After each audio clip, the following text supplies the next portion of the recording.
ti, ó Deus, fiel e bom Senhor,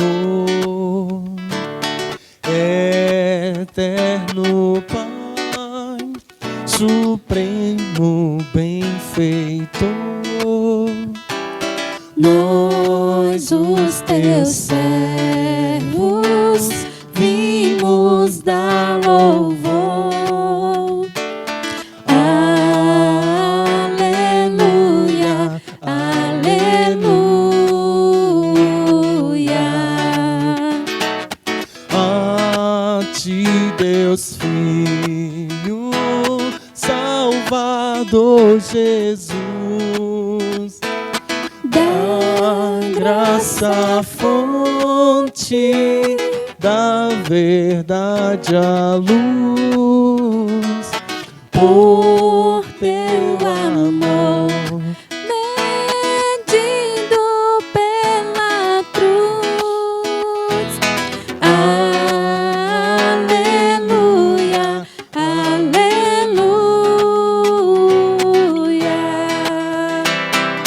a ti, ó Deus, real Consolador,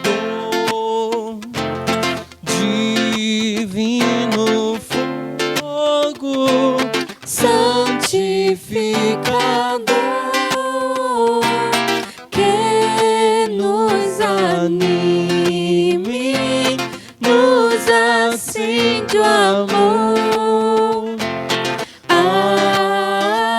Aleluia, aleluia.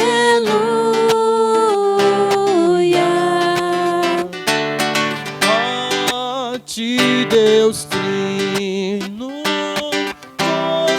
poderoso Deus, que estás presente sempre junto aos teus, a ministrar as bênçãos lá dos céus. Aleluia, aleluia.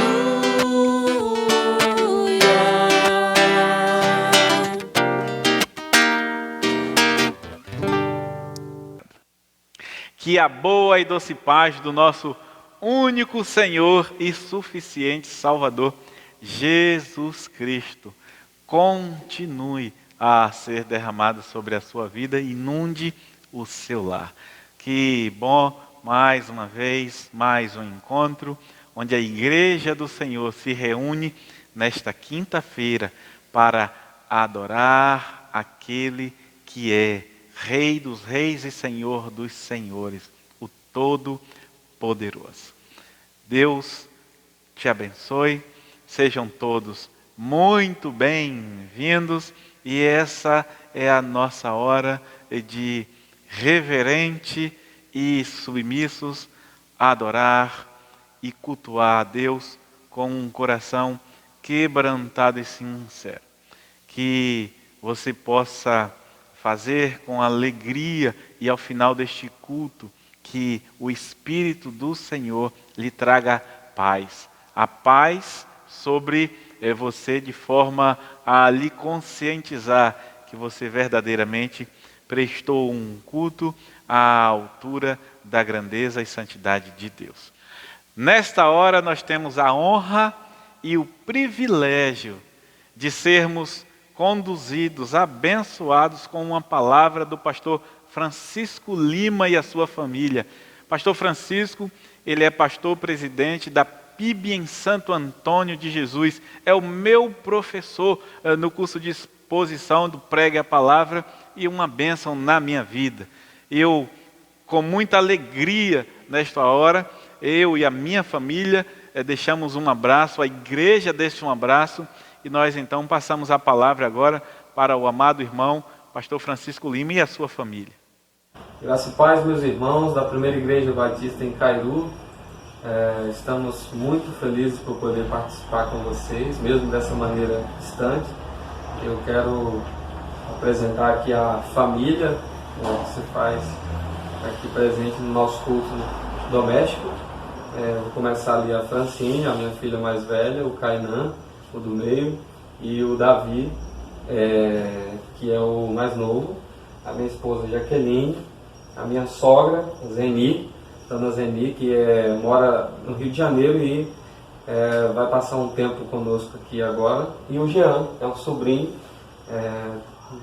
nosso sobrinho, e é uma alegria para nós participarmos dessa noite. Obrigado pelo convite. Antes de orar, eu quero deixar o versículo de Salmos 27, versículo 4, que diz: uma coisa pedi ao Senhor e a procuro, que eu possa viver na casa do Senhor todos os dias da minha vida, para contemplar a bondade do Senhor e buscar sua orientação no seu templo. Ele está falando da presença de Deus, então vamos orar pedindo que Deus esteja presente neste culto nessa noite. Oremos ao Senhor. Pai, eu te louvo e te agradeço por poder participar juntamente com esses queridos irmãos, de mais essa família da fé, a Primeira Igreja Batista em Cairu. Eu desejo que cada um deles sejam ricamente abençoados pelo Senhor.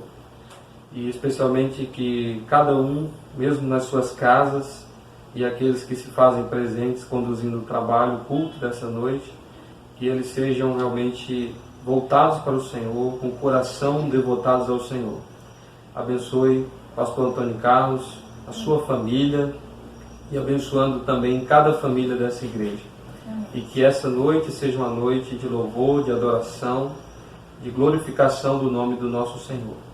Eu te peço isso e peço que o Senhor os abençoe em tudo. Em nome de Jesus. Amém. Amém. Amém. Amém. Amém.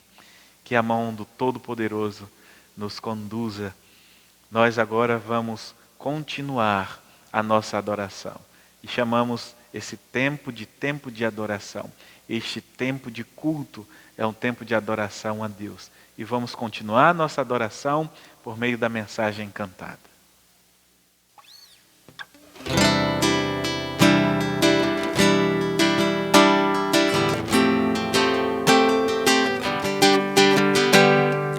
Ele exaltado, o Rei exaltado nos céus, eu louvarei.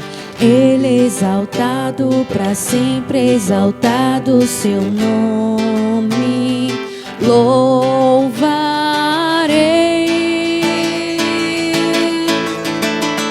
Ele é o Senhor, sua verdade vai sempre reinar.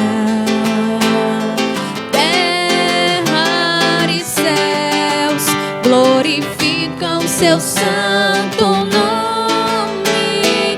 Ele é exaltado, o Rei exaltado nos céus.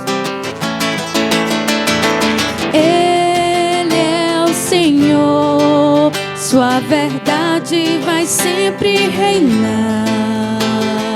Terra e céus glorificam seu santo nome.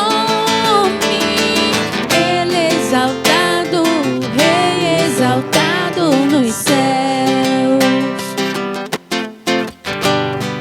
Ele é exaltado, o Rei exaltado nos céus. Eu louvarei. Ele é exaltado, para sempre exaltado o seu nome. Louvarei.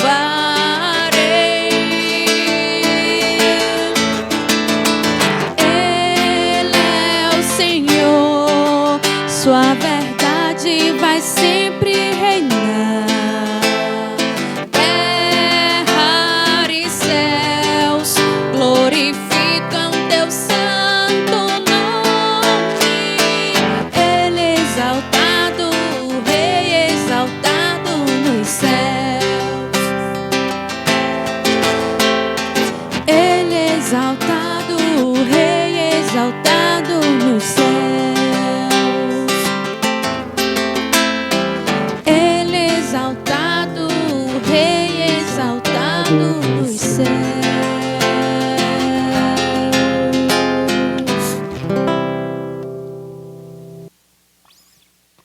Amém. Glória seja dada ao Senhor. Nós chegamos no nosso tempo de confissão e intercessão. E vamos fazer nesta hora esse momento de oração. Vamos colocar no altar do Senhor tudo que precisa ser colocado no altar do Senhor. Vamos orar juntos. Soberano e eterno Pai, graças te damos. Graças te damos pela tua bondade. Graças te damos pelo teu perdão. O teu perdão tem vindo sobre nós porque nós temos nos arrependido. O Espírito do Senhor tem nos alertado, tem nos constrangido naquilo que temos falhado. E o Senhor tem nos ajudado. E nós temos nos arrependido. Mas nós queremos nessa hora pedir, perdoa-nos, Senhor. Perdoa-nos porque nós sabemos que falhamos. Perdoa-nos porque nós sabemos que a nossa limitação nos mantém num estado de imperfeição. Nós estamos aguardando o grande dia em que seremos transformados e seremos perfeitos como o Senhor é. Mas ainda não chegou sobre nós este dia, por isso pedimos perdão pelas nossas faltas, pelas que temos consciência e por aquelas, Senhor Deus, que muitas vezes a gente não percebe como ferimos outras pessoas. Nós queremos nesta hora também suplicar a Ti e queremos hoje orar pelas nossas comunidades.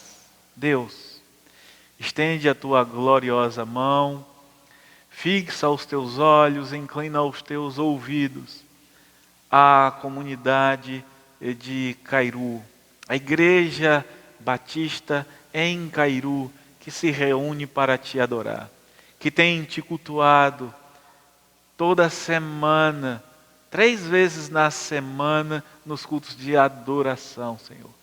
Segunda, quarta e sexta, das 6 às 7 da manhã a igreja está reunida. São sempre os mesmos irmãos na sua maioria. Deus, que por meio desses, o Senhor traga um avivamento à igreja. Mas também peço que da mesma forma o Senhor esteja sobre Tapuias. Essa igreja que tem se mostrado tão viva, unida, fervorosa. Muito obrigado, Senhor, pela vida de cada irmão. Eu suplico que a santificação venha sobre eles e que por meio deles também o Senhor promova um grande avivamento naquela comunidade e vidas sejam alcançadas. De igual modo, te pedimos pela comunidade que se reúne em Itiúca. Nós sabemos que a maioria ali reunida são as mulheres, mas o Senhor tem renovado essas mulheres, tem fortalecido essas mulheres. E eu te glorifico pelos homens que ali estão, especialmente pelos que estão ativos, que não são omissos, que não são negligentes. Muito obrigado, Senhor. Abençoa e ajuda, Senhor Deus, aquela comunidade a continuar a brilhar, para que muitas vidas sejam alcançadas naquele lugar.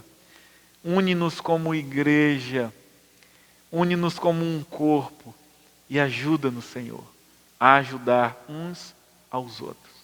Nós oramos assim, pedindo a Tua bênção e direção, pedindo o Teu avivamento, pedindo que o Senhor santifique-nos em Cristo Jesus, pelo Teu Santo Espírito.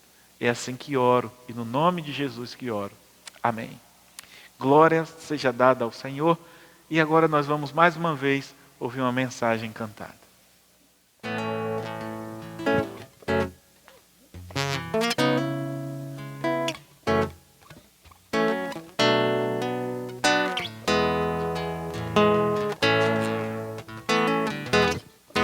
Em fervente oração, vem o teu coração na presença de Deus derramar. Mas só podes fruir o que estás a pedir quando tudo deixares no altar. Quando tudo perante o Senhor estiver e todo teu ser Ele só então hás de ver que o Senhor tem poder quando tudo deixares no altar.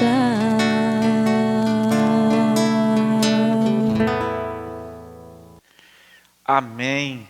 Louvado seja o nome. Louvai ao Senhor, a igreja do Senhor. Mais uma vez, nessa hora, nós temos o privilégio, no momento de dedicação de bens e vidas, da participação, da honra de ter a condução do pastor Francisco Lima e sua família. Vamos ouvir então. Oremos. Senhor nosso Deus, nosso Pai amado, nós somos agradecidos, Senhor, por mais esse momento, ó Deus, onde os irmãos puderam entregar suas ofertas, puderam trazer até ao Senhor todos os dízimos, e nós queremos, ó Deus, te louvar, te engrandecer pela vida de cada um. Queremos te pedir, Senhor, por esse momento tão difícil que o mundo está vivendo, onde pessoas perderam empregos, e se porventura nessa igreja algum irmão está passando por alguma situação semelhante, que o Senhor possa estar, ó Deus, provendo, ó Deus, todos os recursos, todos os meios, para que eles possam estar, ó Deus, vivendo e tendo um coração agradecidos ao Senhor. Pai querido, abençoe aqueles que puderam contribuir para que a tua obra, para que o teu trabalho possa continuar avançando sobre a terra. Abençoe, Senhor, que eles possam nunca se esquecer de que todo o alimento, todo o sustento vem do Senhor, e devemos, ó Deus, a cada dia estar devolvendo a Ti aquilo que Te pertence. Obrigado, ó Deus, porque o Senhor tem nos abençoado. Obrigado porque até aqui, ó Deus, o Senhor tem sido conosco. E eu te peço, Pai, que o Senhor continue abençoando e fazendo com que cada pessoa, ó Deus, tenha condição de estar participando, contribuindo desse momento tão especial. Em nome de Jesus eu agradeço e peço, Senhor, por cada um. Em nome de Jesus. Amém. Amém. Amém. Nós então nos preparamos agora para a exposição da palavra, mas antes vamos então à mensagem cantada. Em seguida vamos ao...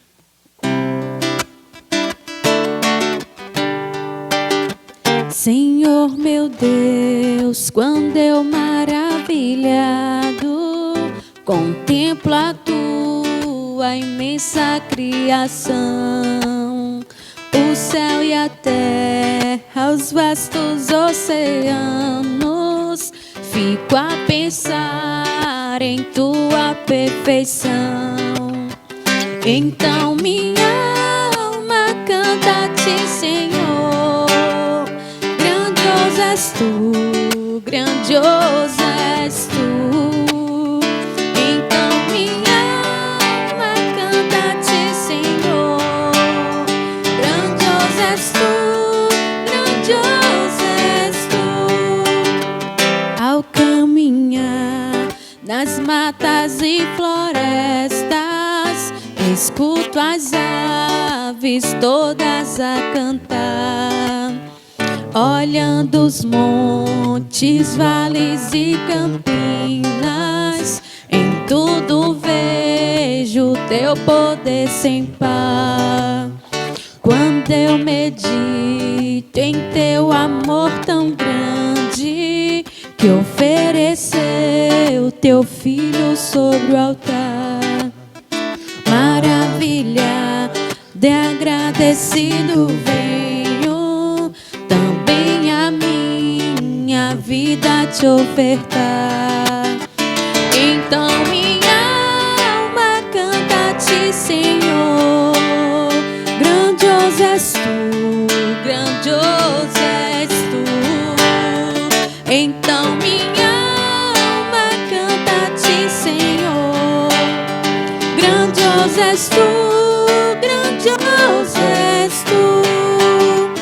E quando enfim Jesus vier em glória e Deixe então me transportar. Adorarei, prostrado e para sempre. Grandioso és tu, meu Deus, hei de cantar. Então minha alma canta a ti, Senhor. Grandioso és tu, grandioso és tu. Então minha alma canta a ti, Senhor. Grandioso és tu, grandioso és tu.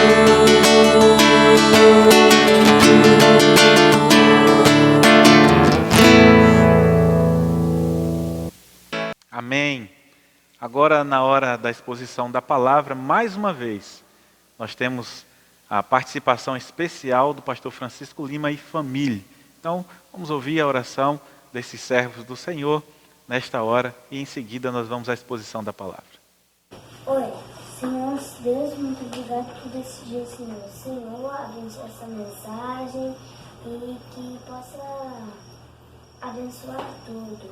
Abençoar as pessoas que estão aqui e que a mensagem fale no coração dessas pessoas. Em nome de Jesus, amém. Amém. Amém.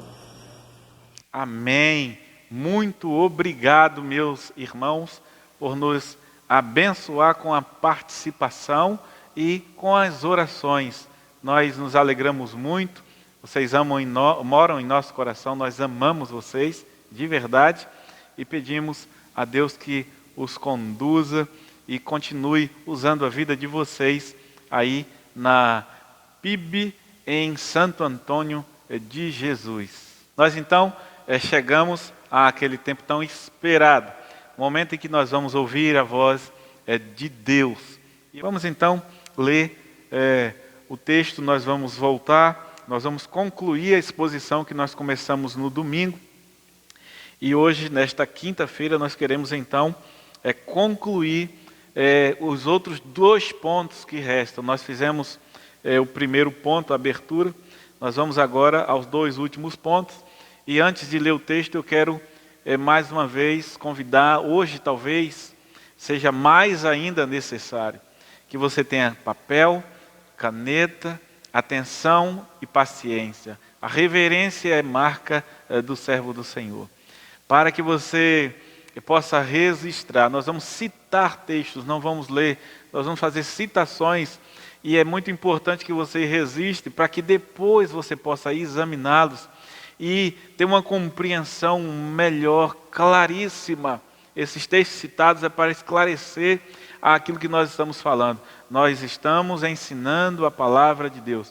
Exposição é uma aula, por assim dizer, não é uma pregação emotiva, não é uma pregação onde nós queremos mexer com as emoções, mas é a entrega daquilo que Deus falou e tem falado e continuará falando enquanto Ele não voltar, para o bem do teu povo, para edificação, salvação de vidas, transformação. Então eu faço esse apelo, esse convite a você. E agora, enfim, nós vamos ler mais uma vez Abacuque, capítulo 1, do verso 1 ao verso 4, diz assim a palavra do Senhor. A mensagem que o profeta Abacuque recebeu. Até quando clamarei e não escutarás, Senhor? Ou gritarei a ti violência e não salvarás? Por que razão me fazes ver a maldade e a opressão? A destruição e a violência estão diante de mim. Também há contendas e o litígio é comum. Por causa disso, a lei se afrouxa e a justiça nunca se manifesta. Pois o ímpio cerca o justo, de modo que a justiça, é pervertida.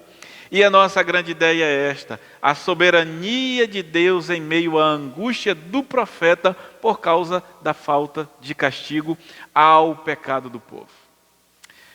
Nós vamos dar sequência aos 3 pontos que nós dividimos. A primeira mensagem, domingo, a primeira exposição, nós só ficamos no primeiro ponto, que foi a mensagem ao profeta. Então vimos ali o peso, a carga que o profeta sentiu ao receber da parte de Deus essa mensagem, o massá. E ele diz, é um peso muito intenso. Mas nós percebemos que o profeta não estava só e que Deus não dá a nenhum de nós um trabalho, uma missão e nos abandona. E nós encerramos deixando claro isso, quando o Senhor, Ele nos comissionou ainda entre nós, antes de ser assunto aos céus, Ele disse, ide por todo mundo e pregar o evangelho a toda criatura, e eis que estarei convosco todos os dias até o fim. E nós tivemos uma outra palavrinha que nós exploramos, o Shazá, que quando criança eu ouvia uma expressão Shazam, e nós tivemos aí o Shazá, que é a capacidade dada a Deus, o seu vidente, assim conhecido também um profeta na sua época, é de perceber, de enxergar com clareza o que iria acontecer ao povo. Então, o fardo que ele recebe, o massá, é esse. O massá é o Shazá, é a capacidade de, com clareza, ver o que vai acontecer com o povo. Então, esse foi o primeiro ponto dos 3 que nós dividimos, a mensagem ao profeta. Nós hoje vamos trabalhar os dois outros pontos, que é o clamor angustiado do profeta diante do seu ponto de vista da situação. E o terceiro e último ponto é o profeta apresenta a Deus as consequências da falta de castigo ao pecado do povo. É isso que nós vamos ver hoje, porque a soberania de Deus em meio à angústia do profeta por causa da falta do castigo ao pecado do povo é uma realidade. Essa é a nossa grande ideia e nós então vamos ao segundo ponto dos 3 que dividimos e em seguida nós concluímos a nossa mensagem, a nossa exposição. Segundo ponto, o clamor angustiado do profeta diante do seu ponto de vista da situação. Que situação? A situação que Deus o deu como iluminação, como vidência, como capacidade de enxergar. E ela está no versículo 2 e 3. Essa angústia do profeta, este ponto de vista do profeta, esse clamor angustiado, ela está nos versos 2 e os versos 3, que diz assim: até quando clamarei e não escutarás, Senhor?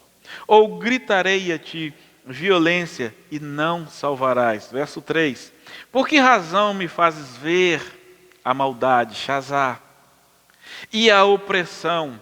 A destruição e a violência estão diante de mim, também a contendas e o litígio é comum. Essa é a situação do profeta, essa é a angústia do profeta. O profeta aflito clama a Deus pela situação espiritual deplorável do seu povo. O profeta está angustiado porque isso está acontecendo no meio do teu povo, no meio do povo santo e eleito, escolhido de Deus. E nós temos visto e convocado e convidado vocês a perceber como é atual, como é dos nossos dias essa profecia de Abacuque. Porque é no meio do povo que está a situação espiritual deplorável. E essa é a angústia do profeta. O profeta não está suplicando, clamando a Deus, a destruição do seu povo, mas a destruição do pecado e dos pecadores que está no meio do povo. E como isso é real nos nossos dias? Porque era no meio de uma nação, Judá. E nós vemos isso hoje no meio de um povo santo chamado Igreja de Deus. A igreja no sentido de instituição, porque a igreja de Deus, a igreja que ele vem arrebatar, ela é imaculada, ela é santa, ela é preservada pelo Senhor. Mas no meio da instituição, tem muitos que se declaram e esses estão causando escândalo com as suas práticas pecaminosas.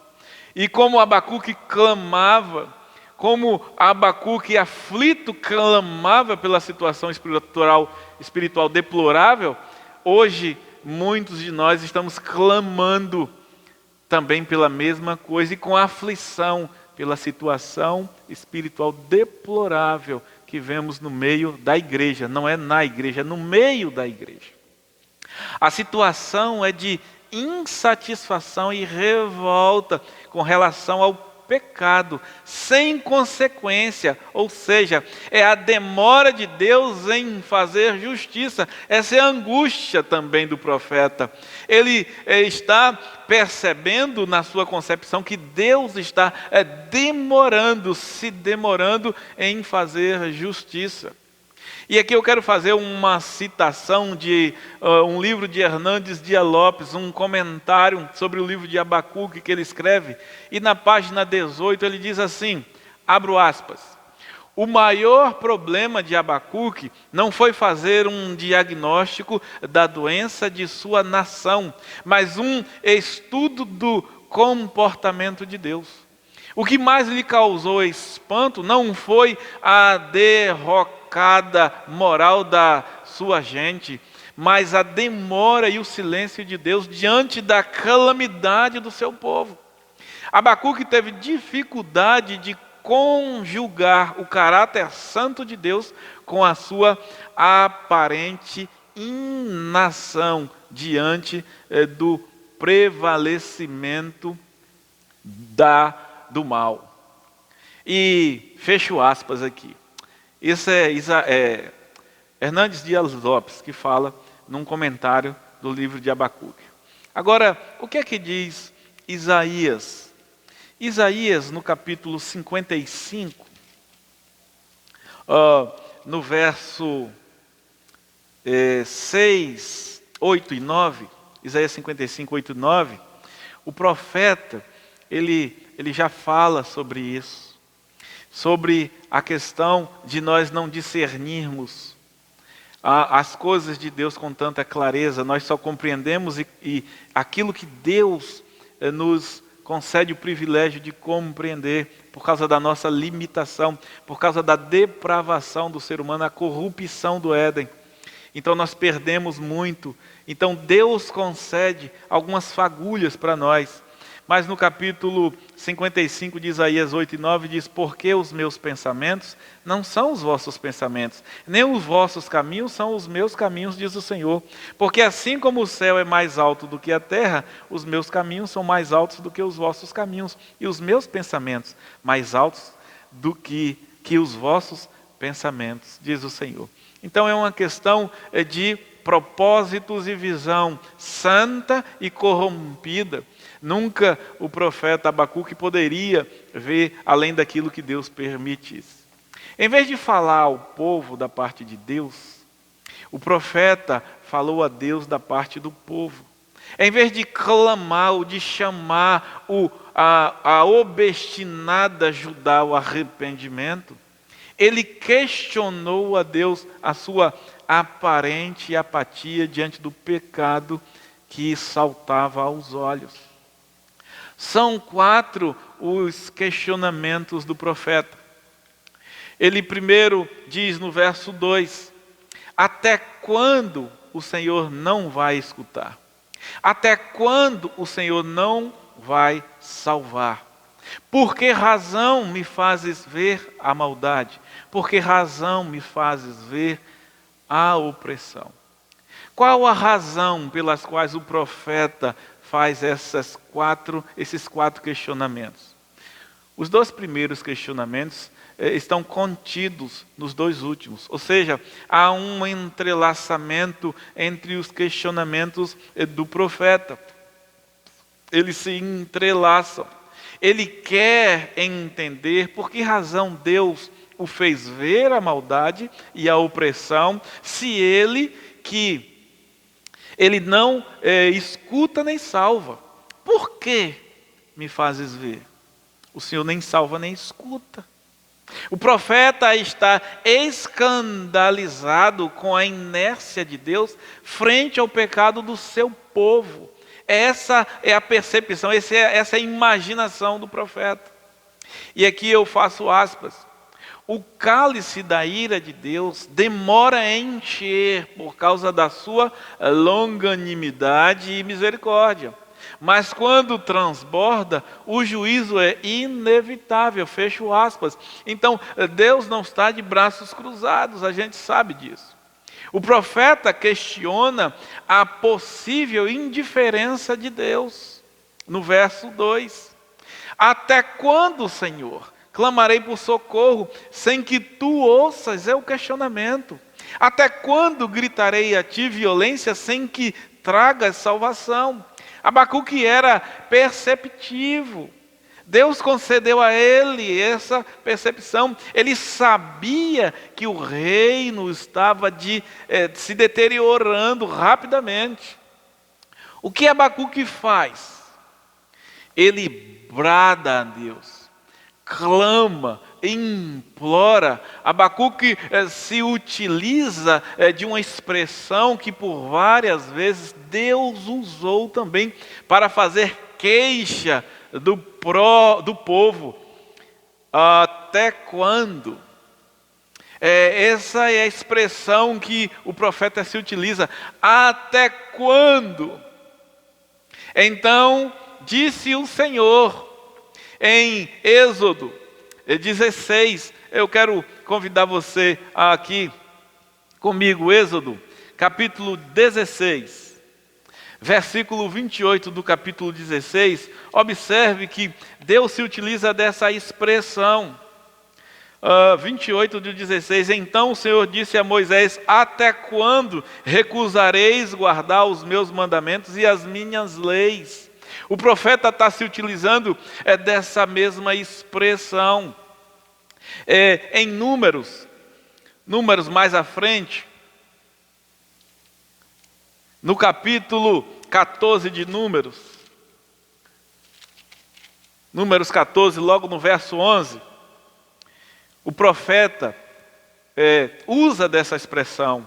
Está assim: e o Senhor disse a Moisés: até quando este povo me desprezará e não crerá em mim, apesar de todos os sinais que tenho feito no meio dele? No capítulo 14, ainda no verso 27, o Senhor de novo: até quando sofrerei com esta comunidade perversa que murmura contra mim? Então o profeta, ele se utiliza dessa expressão. Essa expressão é de Deus, e o profeta clama a Deus se utilizando dessa mesma expressão. Até quando? Aqui está a soberania de Deus. Na grande ideia a gente começa falando da soberania, e aqui está a soberania de Deus. Talvez você não estivesse enxergando. Deus faz o profeta perceber o que ele percebe. Deus há muito suporta o que o profeta não está suportando. O versículo 1, o profeta diz que é um peso, uma carga, um fardo. A revelação que ele recebe, o oráculo que ele recebe, a sentença que ele recebe é maçã, é pesada. Então, na sua soberania, Deus faz com que o profeta perceba isso. O que Deus está suportando não há pouco tempo, desde que tirou o povo do Egito. Deus faz o teu servo sentir para poder transmitir e aceitar o seu juízo com louvor e sem murmuração. Essa aqui é a soberania de Deus. Aqui está a soberania de Deus. Vamos compreender o que aqui está acontecendo. Primeiro, observando objetivamente a vida dos dois reis de Israel e de Judá, ou dos dois reinos, o reino de Israel e o reino de Judá. E aqui eu vou explicar, porque talvez seja ainda uma confusão na sua cabeça. Israel não é Judá, Judá não é Israel, não é a mesma coisa. Vamos compreender. E especialmente os últimos 5 reis de Judá. E vamos então consultando outros livros do Antigo Testamento. Eu vou fazer citações para sua anotação e posterior exame. Você então vai depois poder examinar e aprender mais e mais. Até o reinado de Salomão, havia uma única nação, um único rei. Nós tivemos 3 reis antes da divisão dos reinos. Primeiro vem o rei Saul, depois do rei Saul vem o rei Davi, primeiro um rei ruim, depois um rei bom, o rei Davi, um homem segundo o coração de Deus. Vem o rei Salomão, depois do reinado de Davi. 3 reis, de uma única nação. Depois da morte de Salomão, e você vai encontrar esse registro em 1 Reis, no capítulo 11, verso 41 ao 43, houve então a divisão dos reinos em 2. Reino do norte, 10 tribos e 1 rei. O primeiro rei do reino do norte, das 10 tribos, foi Jeroboão, que no reinado de Salomão estava exilado lá no Egito. Jeroboão I foi um rei mau. E o reino do sul, 2 tribos, Judá e Benjamim. Um rei, Roboão, que foi também um rei mau, filho de Salomão. Isso está em 1 Reis 12, do 1 ao 20. Então nós agora temos 2 reinos, 2 reis e as 12 tribos de Israel. Israel é Jacó. E os 12 filhos de Jacó constituiu então 12 tribos. E então nós temos aí as 12 tribos de Israel. Agora está dividida. As 12 tribos de Jacó está dividida. Nós temos 10 tribos no reino do norte e 2 tribos no reino do sul. Reino do sul, Judá e Benjamim. Vamos compreender passo a passo isso então. O reino do norte, que é Israel, Israel tem como capital Samaria. Aí vocês vão lembrar dos samaritanos, vocês vão lembrar de que Jesus passou por Samaria e aquela mulher diz: você é um judeu, você é de Judá, você é de Jerusalém, e está falando com a mulher samaritana. Eles eram inimigos, porque houve a divisão. E vocês dizem que adorar é aqui, e nossos pais dizem que adorar é lá. Ou seja, Jeroboão, que fez lá os bezerros de ouro e disse que não era para ir para Jerusalém adorar. Então vocês vão entendendo isso. Então o reino do norte é Israel e tem como capital Samaria. Israel teve um total de 19 reis. Todos eles, sem exceção, foram maus. Israel deixa de existir, ou seja, tem o seu fim em 722 antes de Cristo. Isso está em 2 Reis, no capítulo 17, do verso 18 ao 23, você vai conferir. Deus eliminou Israel enquanto nação.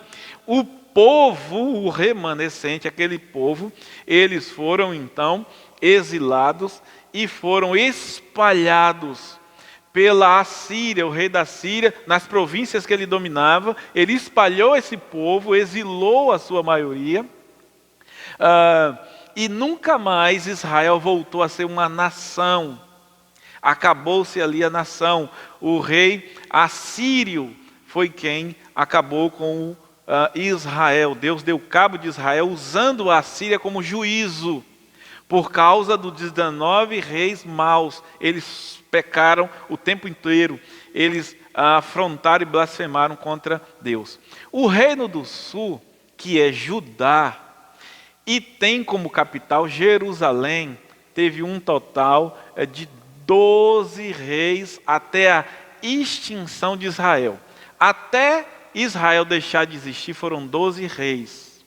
Judá, reino do sul, que tem como capital Jerusalém. São irmãos, mas estão divididos. Um agora não existe mais. Depois da extinção de Israel, Judá teve mais 8 reis, totalizando 20 reis.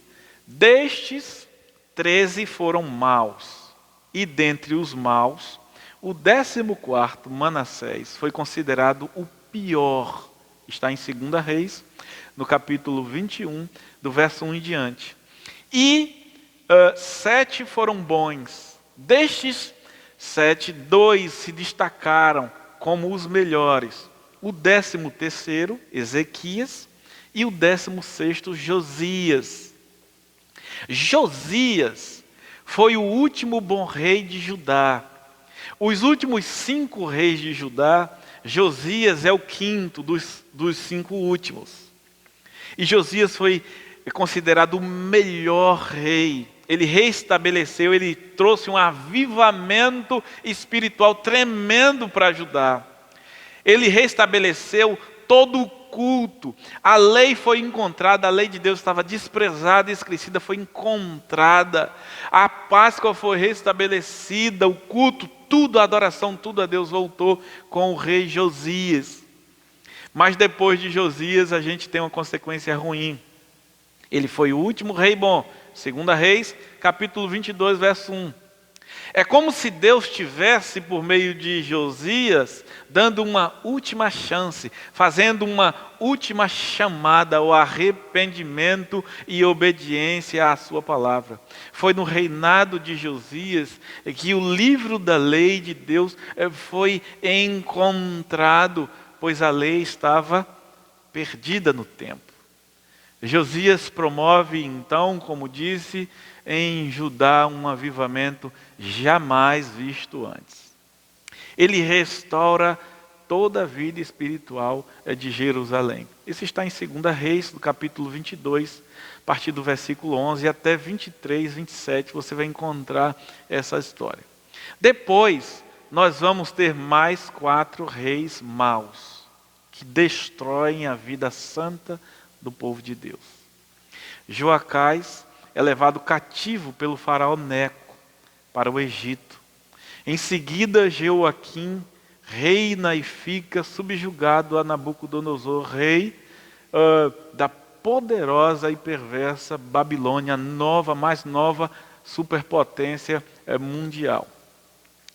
A Jeoaquim é Ezequias. E então Judá cai e é exilada na Babilônia por 70 anos. E é nesse contexto aqui que as coisas começam a acontecer. E aqui eu faço aspas. Deus conserva Judá, que é Jerusalém, não por ser melhor que Israel, porque também pecava, mas é por causa da aliança e do prometido. Em Gênesis 3,15 nós temos o prometido, a promessa do filho da mulher, da semente da mulher que pisa a cabeça da serpente. Em Gênesis 12, no capítulo 1 ao 3, nós temos a chamada de Abraão. Vale a pena a gente observar isso para que vocês aprendam, entendam, compreendam. No capítulo 3, a promessa, o homem peca e a mulher, e Deus então dá a sentença ali, na sentença, a serpente, Deus faz a promessa da semente da mulher que vai pisar a cabeça da serpente, ou seja, um filho de mulher que vai nascer e destruir o reino de Satanás. No capítulo 12, verso 1 ao 3, como é pouquinho eu vou ler, é a promessa a Abraão, a aliança com Abraão. Deus chama Abraão e assim é. E o Senhor disse a Abraão, sai da tua terra, do meio dos teus parentes e da casa de teu pai, para a terra que eu te mostrarei. E farei de ti uma grande nação, te abençoarei e engrandecerei o teu nome, e tu serás uma bênção. Abençoarei os que te abençoarem e amaldiçoarei quem te amaldiçoar, e todas as famílias da terra serão abençoadas por meio de ti, todas as famílias. Então aqui há uma promessa, uma aliança feita com Abraão. E quando chega no capítulo 49 de Gênesis, nesse mesmo livro, Jacó, Abraão, Isaque e Jacó, ele é o Deus de Abraão, de Isaque e Jacó. Então Jacó, que é herdeiro da aliança, da promessa, a promessa é para a descendência de Abraão, e por meio dela a bênção vem. Em Gênesis, no capítulo 49, Jacó, então, abençoando os seus filhos, a bênção profética, no capítulo 8 ao 12, nós vamos ter uma bênção tremenda. 49 de Gênesis, do 8 ao 12, está assim: Judá, ele está abençoando. Verso 1 diz assim: depois disso Jacó chamou seus filhos e disse: reuni-vos para que eu vos anuncie o que vos acontecerá nos dias vindouros. O profeta Jacó, ele reúne toda a família, todos os filhos, para profetizar tudo o que vai acontecer. É pelo Espírito de Deus que ele está falando. E quando chega no versículo 8, ele diz assim: Judá, teus irmãos te louvarão, tua mão será sobre o pescoço de teus inimigos, os filhos de teu pai se prostrarão diante de ti. Judá é um leãozinho, subsiste vindo da presa. Meu filho, ele se encurva e se deita como um leão e como uma leoa. Quem o despertará? O cetro não se afastará de Judá, nem o bastão da autoridade. Verso 10 tem uma profecia tremenda. O verso 10 diz que o rei virá de Judá. Aqui é Jesus Cristo que está sendo anunciado, o prometido de Gênesis 3,15. O cetro é o cetro do rei. Quando Esther, o povo no livro de Esther está condenado à morte, Esther então é orientada pelo seu tio a ir falar com o rei. Ela diz: se entrar na presença do rei sem ser chamado, morre, a não ser que ele estenda o cetro. E Esther então vai, aconselhada pelo seu tio, e o rei estende o cetro. É esse cetro do capítulo 10 que Jacó, profetizando, diz: o cetro não se afastará de Judá, nem um bastão da autoridade dentre seus pés, até que venha aquele a quem pertence, e os povos obedecerão a ele. Aqui é o Cristo de Deus, aqui é a semente, o prometido. Então, Deus conserva Judá, não por ser melhor que Israel, mas por causa da aliança e do prometido. É a linhagem do prometido. Aqui a gente amplia a nossa compreensão, e é isso que eu quero que vocês aprendam. Visto isso, vamos agora entender a atual circunstância, ou seja, o que o profeta está trabalhando e anunciando. Vamos entender por que o profeta Abacuque acha essa revelação de Deus um fardo, um maçã, e ele não acha uma carga pesada demais. É por isso, melhor dizendo, ele faz então os questionamentos. Vamos entender essas coisas. Quem é o Deus que o profeta Abacuque conhece? O profeta Abacuque conhece o Deus de Abraão, de Isaac e de Jacó. Ele conhece o Deus de Moisés. Ele conhece o Deus da aliança, o Deus de aliança, o Deus de promessa, o Deus que não é homem para que minta. É esse Deus que o profeta Abacuque conhece. O abandono da palavra de Deus só traz desastre para a espiritualidade de seu povo. E o profeta Abacuque está clamando a Deus, ele está elevando a sua voz e questionando a Deus, porque ele conhece esse Deus, o Deus da aliança, o Deus que julga, o Deus que é perfeito, o Deus que é puro de olhos e que não suporta o pecado. E isso está acontecendo, e parece que Deus está inerte, Deus está despreocupado, Deus não está envolvido, comprometido. Mas aí está a soberania de Deus em fazer o profeta sentir aquilo que Deus vem suportando, suportar aquilo que Deus vem suportando há séculos com esse povo. Mas sempre vai acontecer isso. O abandono da palavra de Deus só vai trazer desastre para a espiritualidade do seu povo. E aqui eu trago de novo a grande ideia. A soberania de Deus em meio à angústia do profeta por causa da falta de castigo ao pecado do povo.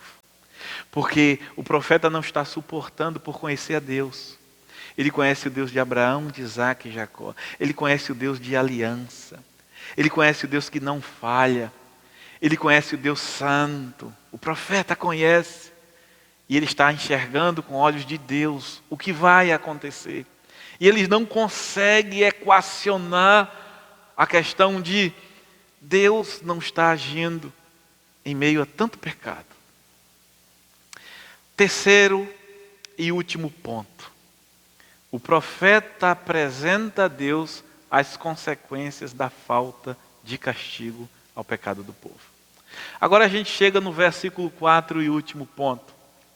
Por causa disso a lei se afrouxa e a justiça nunca se manifesta, pois o ímpio cerca o justo, de modo que a justiça é pervertida. O profeta agora no terceiro e último ponto apresenta a Deus as consequências da falta de castigo ao pecado do povo.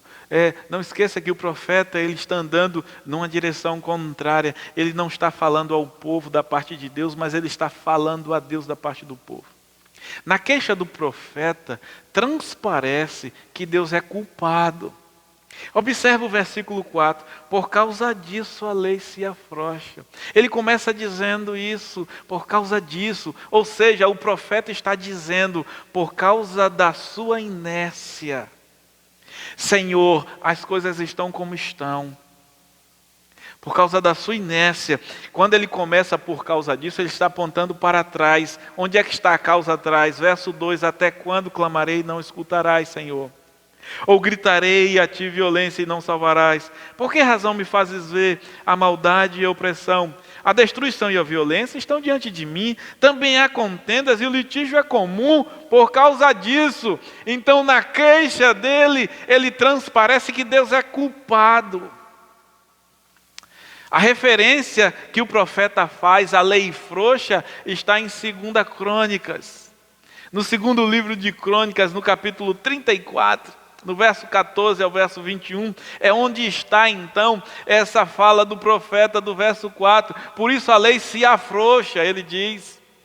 É por isso que não está acontecendo coisa com coisa. E onde é que está essa queixa dele? Ele está apontando para 2 Crônicas, no 34 do 14 ao 21, diz assim a palavra do Senhor: quando estavam tirando a prata que se tinha trazido ao templo do Senhor, o sacerdote Ilquias achou o livro da lei do Senhor, dada por intermédio de Moisés. E Ilquias disse ao escrivão Safã: achei o livro da lei no templo do Senhor, e entregou o livro a Safã. Safã levou o livro ao rei e contou-lhe: teus servos estão trazendo tudo quanto se lhes encomendou.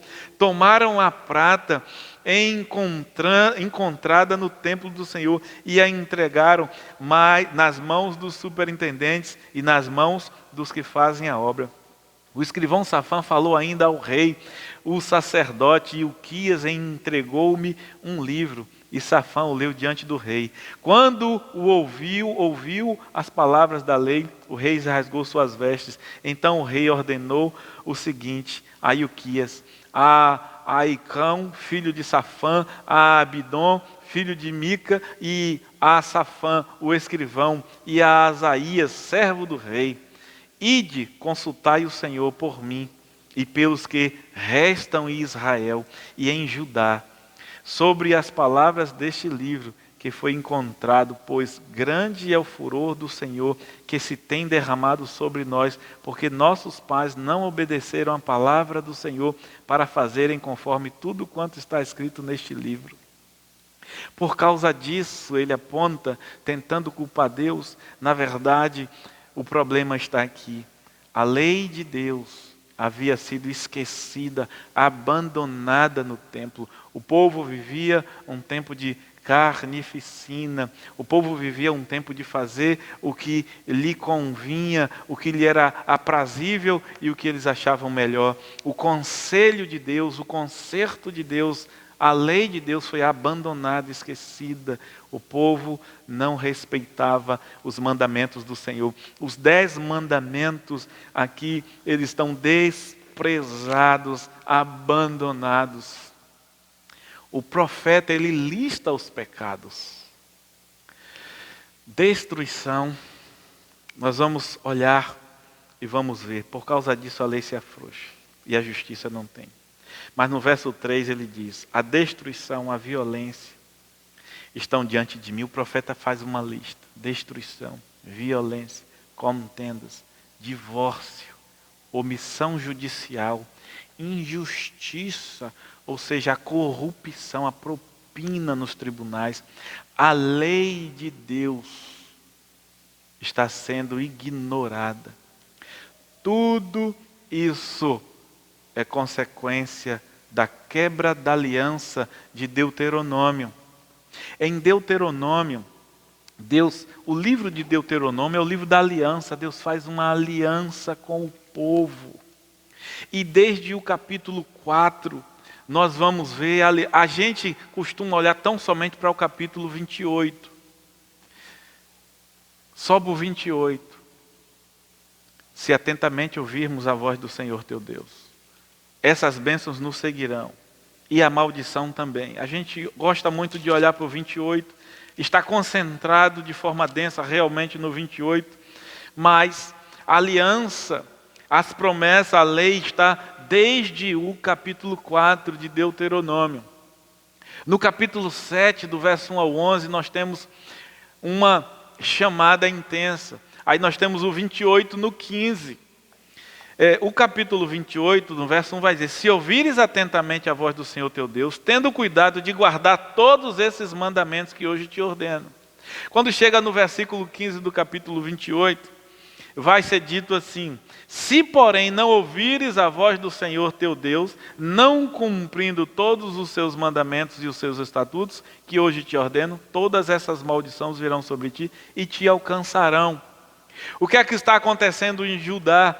Está acontecendo exatamente isso, porque a lei de Deus estava onde? No templo, esquecida, abandonada. O povo não mais queria saber da palavra de Deus. Os 10 mandamentos estão todos negligenciados. Eles fazem tudo o que Deus disse que não era para fazer, só que Deus disse que não era para fazer e disse a consequência. E disse: se fizer, a consequência é essa; se não fizer, a consequência é essa. Aqui é como uma placa de trânsito. A placa de trânsito, ela não está dito, não proíbe, ela alerta. Está dito proibido, velocidade máxima. Mas ela não proíbe que a velocidade máxima sendo 80 ou 60, eu ando a 120, não. Mas tem uma consequência: curva perigosa, velocidade máxima 60 km. Eu posso, se quiser, ir a 120 km. Numa curva que só compete 60. Consequência natural, a tragédia. Deus faz a mesma coisa. Se atentamente ouvir, essas bênçãos te seguirão e te alcançarão. Mas se vocês não ouvirem, de igual modo a maldição vem sobre vocês. O que está acontecendo aqui? O povo não obedecia e a maldição está alcançando. E o profeta está aqui gritando, ele conhece. No capítulo 30, verso 15 ao 18 também, Deus chama, faz um alerta. Mas no capítulo 31, é tremendo, o capítulo 31 de Deuteronômio. Por quê? Porque depois de Deus alertar o povo, e aqui é uma consequência, o que está acontecendo, o oráculo que Abacuque vê, nada mais é do que a quebra de aliança. No capítulo 31, do verso 14 ao verso 22, Deus não é pego de surpresa, é tremendo. Diz assim a palavra do Senhor: e o Senhor disse a Moisés: aproxima-se o dia em que deves morrer. Chama Josué e apresentai-vos na tenda da revelação, para que eu lhe dê ordens. Então Moisés e Josué foram e se apresentaram na tenda da revelação. E o Senhor apareceu na tenda, na coluna de nuvem, e esta parou sobre a entrada da tenda. E o Senhor disse a Moisés: descansarás com teus pais, e este povo começará a se prostituir segundo os deuses estrangeiros da terra em que está entrando, e me abandonará e quebrará a aliança que fiz com eles. Então naquele dia a minha ira se acenderá contra ele, e eu o abandonarei, e deles esconderei o meu rosto, e ele será devorado. Tantos males e angústias o alcançarão que naquele dia ele dirá: será que essas desgraças me aconteceram porque o meu Deus não está comigo? E esconderei totalmente o meu rosto naquele dia por causa de todo o mal que este povo houver feito por ter se voltado para outros deuses. Agora então escrevei este cântico para vós e ensinai-o aos israelitas. Fazei-os conservá-lo na boca, para que ele seja minha testemunha contra o povo de Israel, porque eu o levarei para a terra que prometi com juramento a seus pais, terra que dá leite e mel. Ele comerá, se fartará e engordará. Então, voltando-se para outros deuses, o cultuará e me desprezará, violando a minha aliança. E quando for atingido por muitos males e angústias, então este cântico falará como testemunha contra ele, pois não será esquecido da boca de sua descendência, porque conheço a sua imaginação, o que ele planeja hoje, antes que eu o faça entrar na terra que ele prometi com juramento. Assim Moisés escreveu o cântico naquele dia e o ensinou aos israelitas. Tremendo demais isso. Percebemos aqui claramente a onisciência de Deus, muitos séculos antes de acontecer, antes de entrar na terra, Deus declara a Moisés, Deus diz: esse povo vai quebrar essa aliança, ensine essa canção vai ser testemunha contra eles, a meu favor, desse povo, porque eles vão me desprezar. O que está acontecendo aqui é isso. E Deus disse: eu não vou ouvi-los, eu não vou dar atenção a eles. E Abacuque está clamando: até quando, Senhor? Até quando? Clamarei, ajuda e tu não ouvirás. Deus já tinha dito em Deuteronômio 31, do 14 ao 22 está dito, Deus diz: eu não vou dar atenção. E é isso que está aqui acontecendo. Como resolvemos essa situação hoje? Visto que o povo de Deus anda nos mesmos caminhos de Judá, antes do exílio, desprezando a palavra de Deus. Nos dias de hoje, a palavra é desprezada. A palavra não é amada. Muitos cansam com a exposição dessa, o ensino da palavra. Muitos cansam, não querem. Muitos relativizam. Ah, não é assim, isso foi antigamente. Muitos literalmente desprezam, não amam a palavra. Como resolver essa situação hoje? Ela é igual. Vocês entendem e percebem como o Abacuque é atual? Parece que foi escrito ontem, parece que foi escrito por um de nós. Mais de 2000 anos atrás, fala da mesma coisa. Porque a história é outra, mas o povo é o mesmo. Jesus Cristo é a última palavra de Deus. Hebreus 1. Para mim e para você, para nós. Quem nele se apega é denominado justo e vence o pecado. Só esses podem vencer o pecado. Eu quero fazer agora aplicações ao nosso coração. Ou aplicação. Mesmo em meio aos problemas e angústias, não podemos nos conformar com o pecado que parece prevalecer. Guarda isso. Mesmo em meio aos problemas e angústias, não podemos nos conformar com o pecado que parece prevalecer. O profeta Abacuque, ele estava inconformado. Ele não se conformou, não se adequou ao pecado que parecia prevalecer. E nós devemos viver da mesma forma. O problema do pecado é antigo no meio do povo de Deus. Não é nada novo. O que temos aqui em Judá, na vida e na profecia de Abacuque, é uma repetição do Éden com Adão e Eva, Gênesis capítulo 3. Judá, como Adão e Eva, abandonaram a palavra de Deus. Gênesis 2,16. O abandono da palavra de Deus traz ao seu povo consequências terríveis. Foi assim no Éden, com Adão e Eva. Em Gênesis 3, 16 ao 19. Foi assim na Mesopotâmia com Judá. Abacuque, capítulo 1, do verso 2 ao verso 4. É assim também conosco hoje. Do mesmo jeito hoje. A palavra de Deus no Novo Testamento diz que nos últimos dias os homens não querem essa doutrina, eles têm como que coceira, mexilhões coçando seus ouvidos, eles não querem ouvir essa doutrina. Olha, Romanos 3, 23, na parte A vai dizer, porque o salário do pecado é a morte. O mundo hoje, que é que temos? Medo, indignação, crime, violência, roubos, injustiça, corrupção. O pecado não mudou, é a mesma coisa que Abacuque descreve e se queixa. Ele continua aumentando, o pecado só aumenta, contudo, a graça, a disciplina e o juízo de Deus são superiores ao pecado, sempre for e sempre será. Mesmo diante da proliferação do pecado por causa do abandono da palavra de Deus, isso não é o fim. Deus no Éden já nos apontou o caminho para o nosso retorno ao Pai. A promessa de Gênesis 3,15. Ele aponta ali.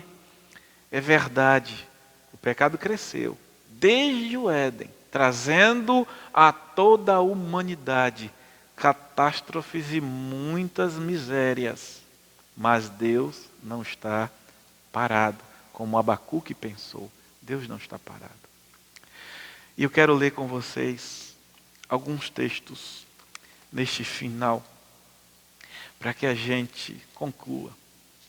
Romanos do capítulo 5, verso 17 ao 19, diz a palavra: porque se a morte reinou pela transgressão de um só, então os que recebem da transbordante suficiência da graça e da dádiva da justiça reinarão muito mais em vida por meio de um só, Jesus Cristo.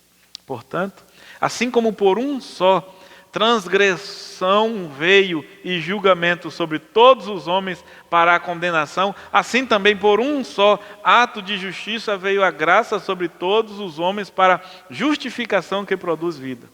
Porque assim como pela desobediência de um só homem muitos foram feitos pecadores, assim também pela obediência de um só muitos serão feitos justos. Justos, que bênção. A graça de Deus por meio de Jesus Cristo é maior do que o pecado que está no mundo. Jesus Cristo é o Verbo encarnado de Deus, a palavra viva para nos trazer de volta ao paraíso de Deus. João 1,14 vai dizer isso. E em Romanos, aqui no capítulo 10 de Romanos, no verso 13, diz a palavra de Deus: porque todo aquele que invocar o nome do Senhor será salvo. Jesus Cristo é a última palavra de Deus para nós. Mesmo em meio aos problemas e angústias, não podemos nos conformar com o pecado que parece prevalecer. Eu quero concluir essa mensagem da seguinte forma: confie na justiça de Deus, independente das atuais circunstâncias que você vive. Ainda que tudo pareça estar fora de ordem e sem governo, confie no Senhor. Confie no Senhor. É isso que diz Romanos no capítulo 5. É essa chamada do capítulo 5, versículo 20 e 21 do capítulo 5. A lei, porém, veio para que a transgressão se ressalte, mas onde o pecado se ressaltou, a graça ficou ainda mais evidente. Algumas versões vai falar, onde o pecado abundou, superabundou a graça. Para que assim como o pecado reinou na morte, assim também a graça reine pela justiça para a vida eterna por meio de Jesus Cristo, nosso Senhor. Confie no Senhor. Jesus Cristo é a última palavra de Deus para nós. Que Deus abençoe a sua palavra, que Deus aplique em seu coração essa palavra. Que ela seja de edificação, de vida, de fortalecimento e de salvação na sua vida. Eu quero orar. Glorioso e majestoso Pai, graças eu te dou. Graças te dou por essa tremenda palavra santa, pura e verdadeira. O Senhor é onisciente, onipresente e onipotente. Eu não sei, mas o Senhor sabe os que estão sendo agora tocados pelo teu Espírito, porque é obra do Senhor. Salva vidas, Pai. Edifica, aviva, renova, fortalece, ajuda os teus servos a enfrentarem as lidas e desafios dessa vida, não caindo nos laços e nos convites, nos banquetes carnais de profecias humanas, sem sustentação bíblica, de felicidade, prosperidade e conquista. Ajuda o teu povo a estar pronto para os enfrentamentos, as aflições, porque no mundo o Senhor disse, tereis aflições. Pai, tu que é onisciente, e começou essa boa obra nessas vidas que agora cultuam conosco, continua a operar com graça e misericórdia. Salva, transforma, edifica e restaura. Essa é a minha oração. Grato, Pai, por esta palavra bendita. Muito obrigado por ter falado conosco. Eu oro assim, grata, em nome de Jesus. Amém. Glória seja dada ao nosso Deus. Eu quero convidá-los agora a mais uma mensagem cantada de louvor e adoração ao nosso Deus. Em nome de Jesus. Vamos ouvir então a mensagem cantada.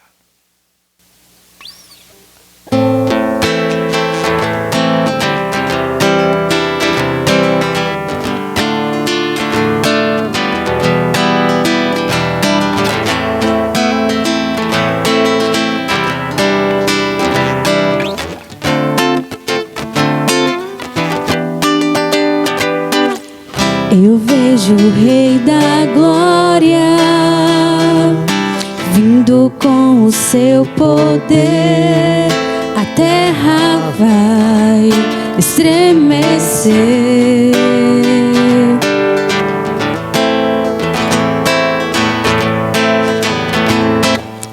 Eu vejo sua graça, os pecados perdoar.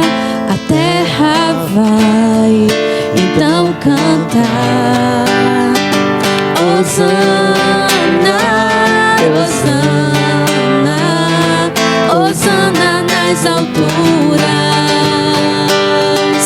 Hosana, Hosana, Hosana nas alturas.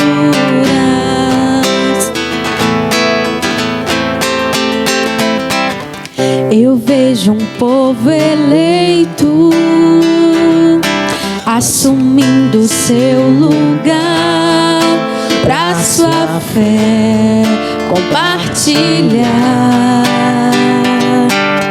Eu vejo avivamento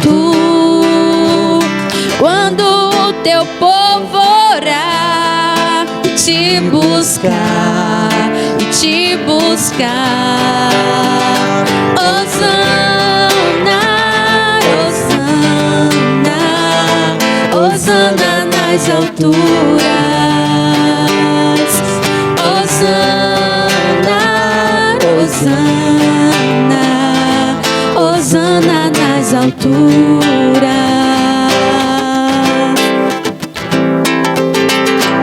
Limpa o meu coração, abre os meus olhos para que eu possa ver com o amor que tens por mim. Te amo.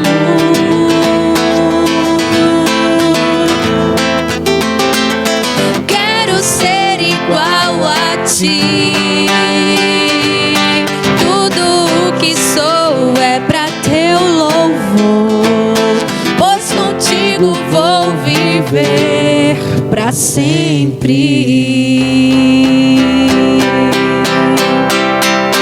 Hosana, Hosana, Hosana nas alturas.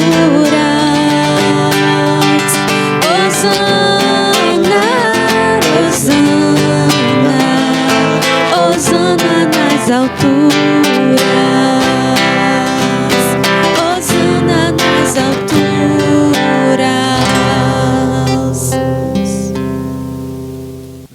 Amém. Glória seja dada hoje e sempre ao nosso Deus.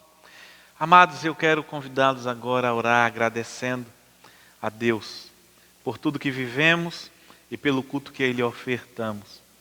E vamos pedir pela semana que se segue. Vamos orar. Pai, graças te damos.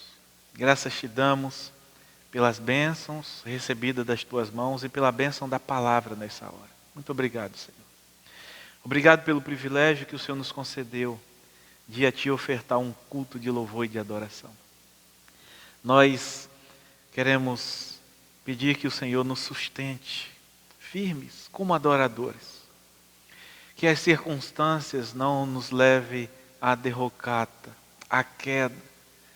Deus, pela Tua graça e misericórdia, nos sustenta, caminhando humildemente, reconhecendo que somos pecadores, necessitados da Tua renovação, da renovação da Tua misericórdia diariamente. E reconhecendo que o Senhor é Deus glorioso, grandioso, e está atento, sempre atento, jamais disperso, porque o Rei de Israel não dormita, não cochila. Tu és o nosso refúgio e fortaleza. Que essa confiança seja inabalável em nós pelo Teu Santo Espírito. Muito obrigado, Senhor. Obrigado pelas vidas que corajosamente se renderam a Ti. Continua, Senhor Deus, fazendo a Tua obra grandiosa na vida das pessoas que têm nos acompanhado, na vida da igreja do Senhor. Nós temos um restante de semana para enfrentar e pedimos, em nome de Jesus, que o Senhor nos conceda a Tua vitória, que a santificação, que o fervor, que o amor ao Senhor e à Tua palavra seja a marca da Tua igreja. Que o Senhor nos una dia após dia em amor. Abençoa mais uma vez, eu te peço, a cada amado irmão que cultuou conosco e a todos os ouvintes que têm nos acompanhado. Muito obrigado, Senhor. Muito obrigado por tudo. Nós oramos gratos, pedindo que a bênção do Senhor não cesse de nos alcançar, em nome de Jesus. Amém. Que Deus grandemente continue te abençoando e te conduzindo pelo Teu amor e misericórdia, em nome de Jesus. Deus continue a te abençoar.